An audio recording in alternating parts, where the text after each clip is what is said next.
Maama ku kyalo Kalagala ali maziga lwa kibinja kya ssentebe gwabadde tawagira okuwa embuzi ze 5 obutwa ne zifa n'amazzi bagayiyeemu obutwa. Eno gy'olaba eno mbadde njagala nnyo obulamu bwange bwonna. Embuzi yange eno bagiyita Sitala. Waliwo embuzi yange endala.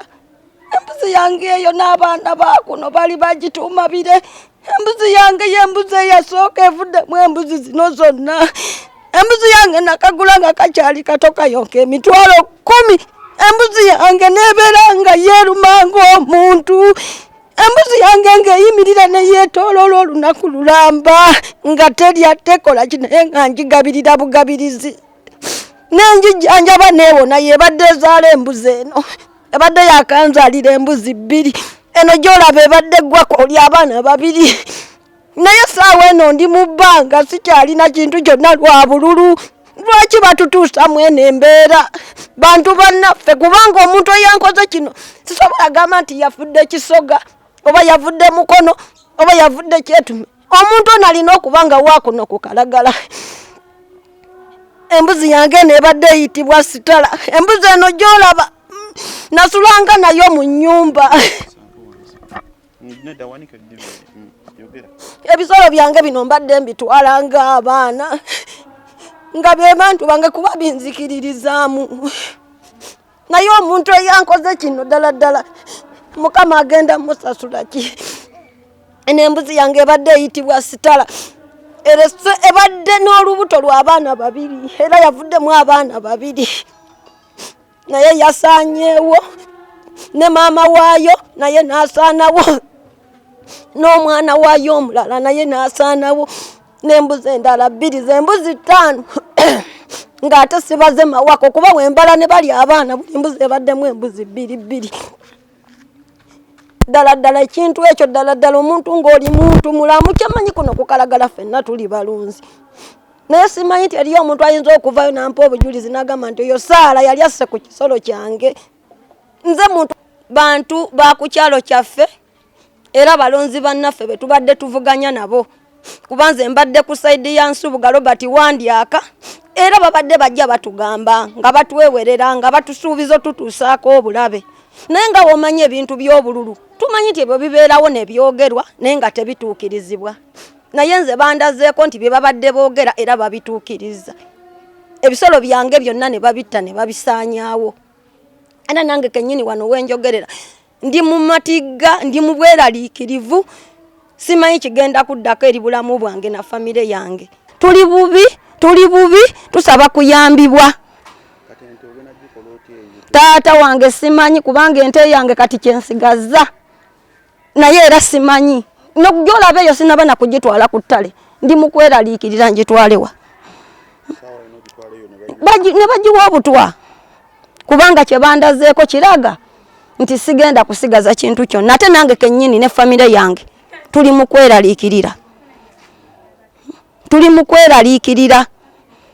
Mbeera gye nasanze naddala ku bisolo bino ebya maama wange kyamazima nabisanze nga bibimba jjovu nga biri mu kufa.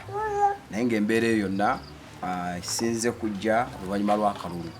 Bwe twavye ddala mu kalulu embeera eno etandise okuba nga ng'ekyalo kibeerako ebintu bwe biti.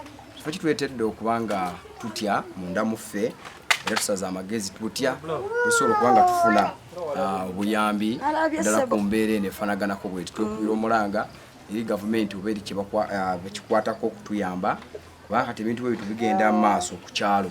Kitegeeza ebisolo bwe biggwaawo abantu nabo baba boolekedde. Tetukomye wano ssentebe waffe atutwala ng'ekitundu bwe twali twagala ennyo era nga twali tumuwagira. Ekyalo kyonna sofa abakwata tukikulambuza naye kyonna kinyiikaavu olw'embeera ya ssentebe gye baamuyisaamu baatubba akalulu then batuterawo kati bino bitandise okuba nga tukungula era nga twebuuza nnyo bino biggwaawo kiki ekigenda okuba nga kiddako. Amazzi gano goolaba ssebo ge mazzi agateekebwamu obulwa olunaku olw'okusatu. Era bwe twali tugenda okunaaba twagenda okufuka amazzi gano ng'amazzi galimu amafuta. Ebidomola bino byonna nga kubiraba wano n'ebirala ebimu twabiggyeewo kubanga agamu twagayiye. Ebidomola 5 nga byonna babitaddemu amafuta. Ffe kye tulowooza nti ekigendererwa ky'abantu abo abaakoze ekikolwa ekyo baagala kututta ekigendererwa kyabwe.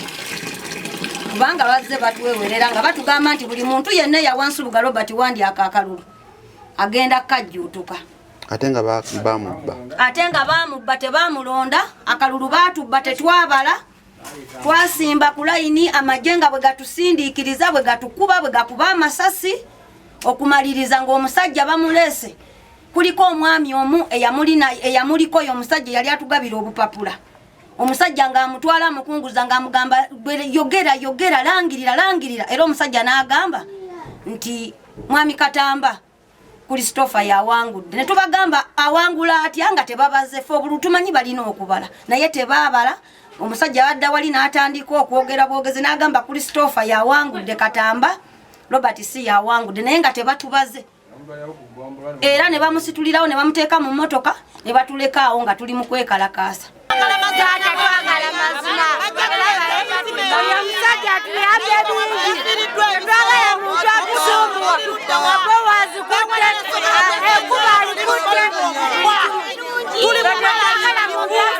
Osikasajja okuva ekisoga bebali mu lukwe osikasajja okuva ekisoga nebiru Erinnya Nanteza Shamimu ndi Kalagala wano mu muluka gw'essaayi. Tulina obulumi wakati mu kubanga twawa ssentebe waffe akalulu. Ssentebe n'atalangirirwa nga layini zaali nnya ezize ezaalema n'abalangiriza okulangirira. Wabula wakati mu kubanga okulonda kulinga okuwedde okusinziira ku programu ya gavumenti. Neiba waffe yaweereddwa ebisolo bye byaweereddwa obutwa. Amazima tuli beeraliikirivu kubanga ne ku mizindaalo abo be tubadde tuvuganya bwe boogera ku mizindaalo bateekawo okutiisatiisa kungi gye tuli. Boogera ebigambo biwanvu, boogera ebigambo bisongovu, bajja tulumba mayumba gaffe kubanga obukulembeze be babulina beeweze n'okwewera ne bagamba nti okulonda ne bwe kuddibwamu ebikola be babirina. Tulina sister waffe mu tawuni bamugambye bagenda mwokera omudaala. Tulina mama waffe Naalongo bamugambye omukumako omuliro. Kwegamba tuli ku mbeera ey'obunkenke ng'essaawa zino Sarah neiba waffe embuzi ze 6 zaweereddwa obutwa. Tuli ku bunkenke obutagambika tufumbira mafumbira gali wabweru n'ebyoto ebikozesebwa wabweru kati omuntu obuntu awadde ekisolo obutwa ku muntu munne bwamukwatako kyekiba kigenda okuddirira. Bannange tukubira gavumenti omulanga bwe kibanga kyetaagisa LCA Kalagala kusalibwamu LCs 2 nga sitampu yeri mu kussa abantu nga bwe bagamba nti Robert mubbi nabo bakkirize bagaane babbi kubanga buli muntu anoonya kulya. Teri mukulembeza azze ku bufuzi oba ku bukulembeze nga azze kutuula butuuzi wabula azze okukolera abantu be n'okubaako kyaweereza famire ye. Sigadde nze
Erinnya Nsubuga Robert Wandyaka ssentebe w'ekitundu ky'e Kalagala abaddeko.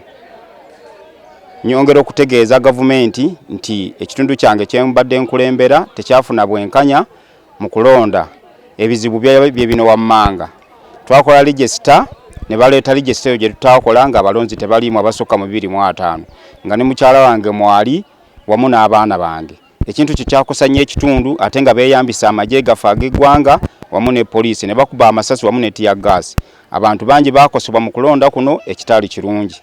Nze ng'omukulembeze ayagala emirembe nkubiriza gavumenti nti ebintu ebyo si birungi ddala waba nga bataddewo okulonda. Lwe tusaba buli awali obuzibu bwonna ng'oggyeko n'ewange buddibwemu wemujja okumanya nti abantu bonna abalangirwa mu bukyamu.